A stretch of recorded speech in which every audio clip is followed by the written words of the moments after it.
To this day, Gaultier often relies on a bit of entertainment to set the tone of the collection, and this beauty was the talent for a wonderful show that was marvelously French in spirit.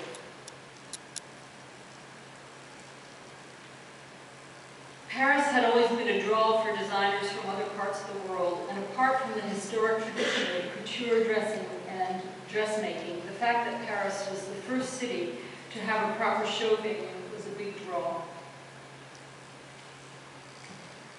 Yohji Yamamoto first came to Paris in 1981.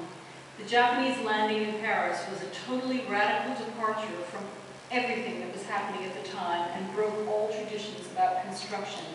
Yohji was all about volume, deconstruction, and yet still romance. His big shapes that flared out from the body, experimental fabrics, rough surfaces, turned fashion on its head.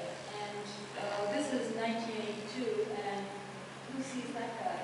That's Bill Cunningham. On the job. Dark colors, black, deep blue, became Yohji's hallmark, and that's little Naomi Campbell, who must be 16 in this picture. In Yohji's autobiography, My Dear Bomb, he made a statement, something to the effect of, "The woman who wears high heels, she is not my woman." All his shows feature girls in flat shoes. And while he may not go for the woman in heels, apparently he loves her in big hats, a Yohji trademark, avant-garde yet very romantic. Dresses like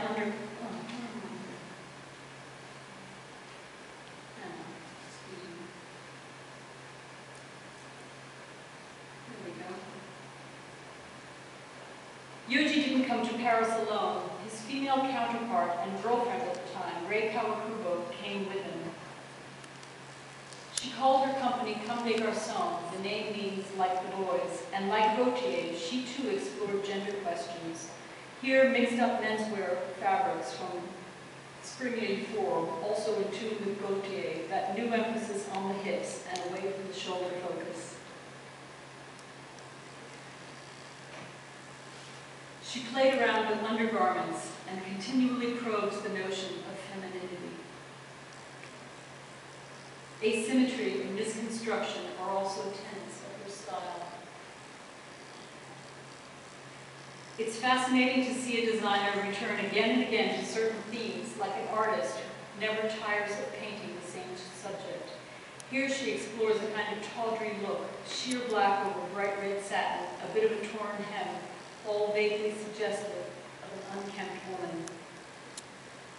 Ruffles and overtly feminine touch are another theme that she has frequently revisited. There was one more visitor of note in Paris, and she too caused a fashion ruckus. In an unassuming hotel on Rue de Rivoli, Vivienne Westwood commandeered a dining room to show her Buffalo Girls collection under the World's End label. This was the Fall '82 collection.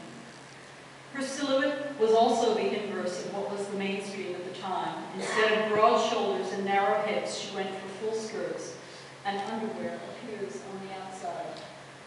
A collection with many seed ideas that continued into the next decade. So that is my very, very condensed view